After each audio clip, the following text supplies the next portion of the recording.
Good morning. Today we look at chapters 15 and 16 of 2 Kings. And again, it continues to talk about various rulers of Israel and Judah and mentions kings of other surrounding countries and nations as well. But it starts out with it in the 27th year of King Jeroboam of Israel. So this Jeroboam was king for many years in Israel. That King Azariah, then the son of Amaziah of Judah, began to reign. He was 16, and he reigned 52 years, it says, and it identifies his mother, and it says that he did what was right in the sight of the Lord, as his father Amaziah had done. But then it says, nevertheless, the high places were not taken away, and the people still sacrificed and made offerings on the high places. And these high places and these offerings that the people were still making were offerings to idols, to false gods. The offerings to God, the Lord God, the one God, were to be done in the temple by the priest. But the high places and the other places of worship and offering areas were left intact, and this was displeasing to God.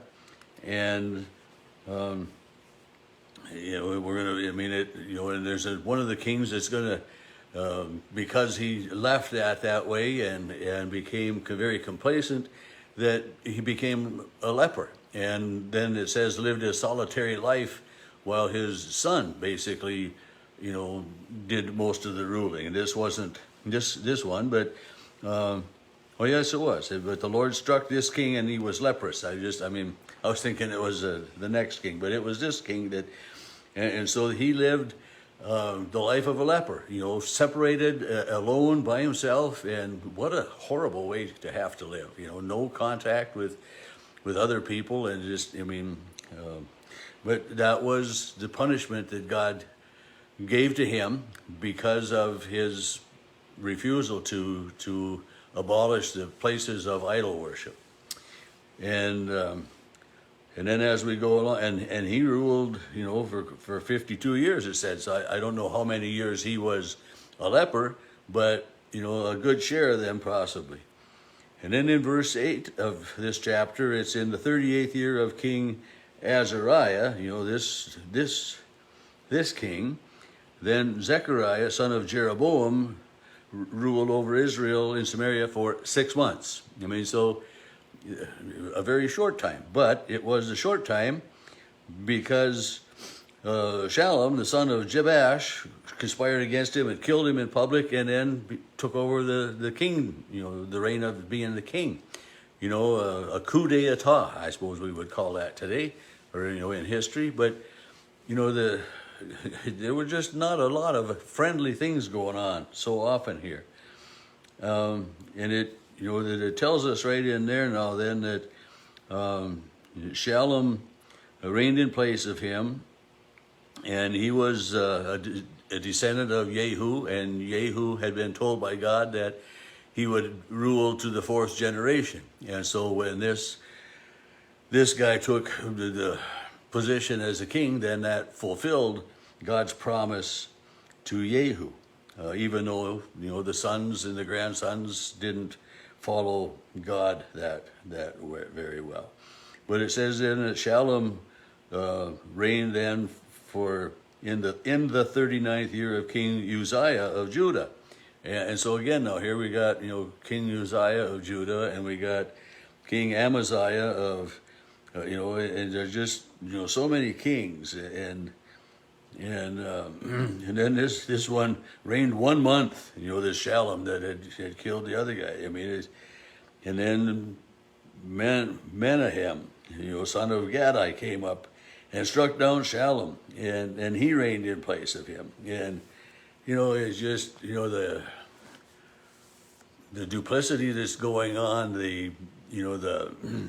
How does a country function with the switches in leadership like that? And it's,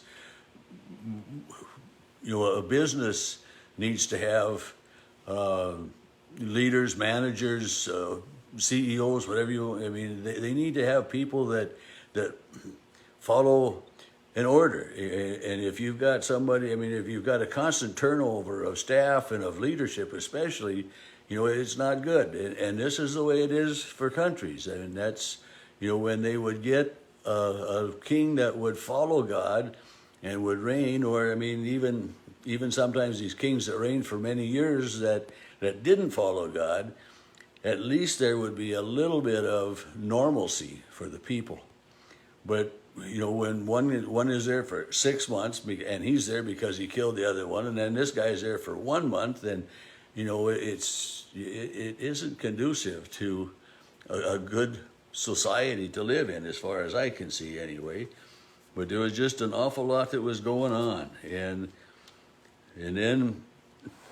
And again, in verse 17, in the 39th year of King Azariah of Judah, and so we're going back, it's like the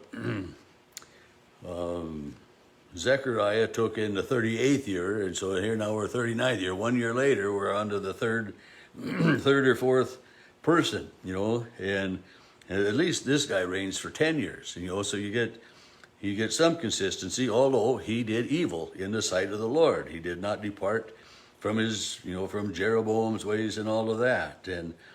And he extracted money from the people of Israel to pay off another king, a tremendous amount of money. It says he extracted 50 shekels of silver from each of the wealthy people there so that he could give to the king. And, it ended up being, 10,000 talents, and a shekel.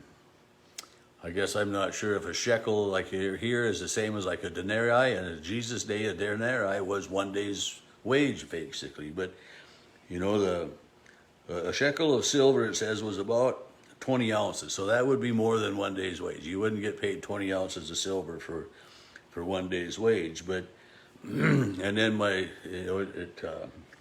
one of my Bibles said that this was about 735 BC or something like that. So we're still 730 years before Christ, so this is, quite a ways. I mean, I don't know if I quite a ways back, but there's a lot of time left to come yet.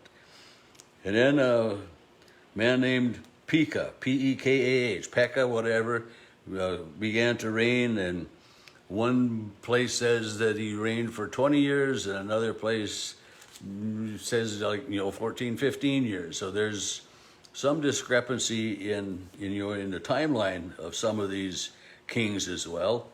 But then, like in verse 27 here, chapter 15 in my Bible says, in the 52nd year of King Azariah of Judah, Pekah began to reign over Israel and Samaria, and he reigned 20 years.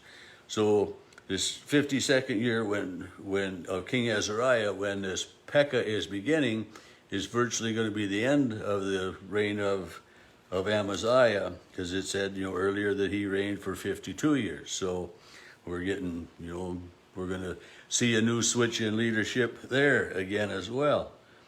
And it's just this other king came, or person came from the land of Naphtali, and he carried people captive to Assyria, and there was a conspiracy against Pekah, and so they attacked him and killed him. And so I mean, here we had Pekah, it said, reigned for 20 years, and then just within almost the same paragraph, we don't hear any more about him. So this is, and I guess this, the book of Kings and stuff is talking about the leaders and the successions and everything, and we will find out a little bit more about what goes on in the books of Chronicles, although the Chronicles aren't exactly the annals of the kings or something. They're not exact, but we're going to find out more about the different kings and the rulers when we get into 1st and 2nd Chronicles. But in verse 32 now of just chapter 15, it says, in the 2nd year of King Pekah, and he became king in the 52nd year of Azariah. Well, then Ramaliah became, King Jotham, son of Uzziah, began to reign, and he was 25 years, and he reigned for 16 years in Jerusalem. So we had that transition of that way. And then, in chapter 16, it's, in the 17th year of Pekah, King Ahaz then begins to reign again. And he was 20. And you think about, when we're 20 years old to become king, you don't have a lot of experience. You don't have a lot of people skills and different things. But he reigned for 16 years, and it says that way. And he did not do what was right in the sight of the Lord. I mean, these guys they don't ever get it. They don't ever change. But in so many ways, I think it's an example for us that, that we learn from our fathers. We learn from our grandfathers. We learn from society. And to change something is really hard. I mean, to bring about change, to go from being evil and doing idol worship to following God and doing as God would have, takes. It's a big change for people. To anytime we make a change in life, it's dramatic and it's traumatic and it's our bodies get trained as well. You think about when you go up a flight of stairs, you take the first step, and your mind is trained as to how high you need to lift your foot for the next step. So if you find a stairway that the first step is only 3 inches tall, you're going to stub your toe probably on the next step, and it takes then you get figured out, and that's the way it is with so much of humanity. Is that we learn by what society is doing. And we follow that, and it's hard not to. And so I guess in many ways it doesn't surprise me that these leaders continue to do what is evil in the sight of the Lord. It takes a very strong leader to change and to do those different things that way. And so we're gonna, the rest of chapter 16 talks more about King Ahaz and what he does and how he goes and he finds this altar that he really likes, and then he has this altar, a duplicate of it, made that way. And again, that's not what God would have had him do, but that's what he did. And so often, we do things that take us away from where we would like to be. It's like Paul says, the good that I would like to do, I don't do, and the evil that I don't want to do, that's what I find myself doing. And we are caught in that same position of how do we make the right decision, and how do we follow God, how do we allow God, how do we accept God's leadership and guidance, and how do we trust that?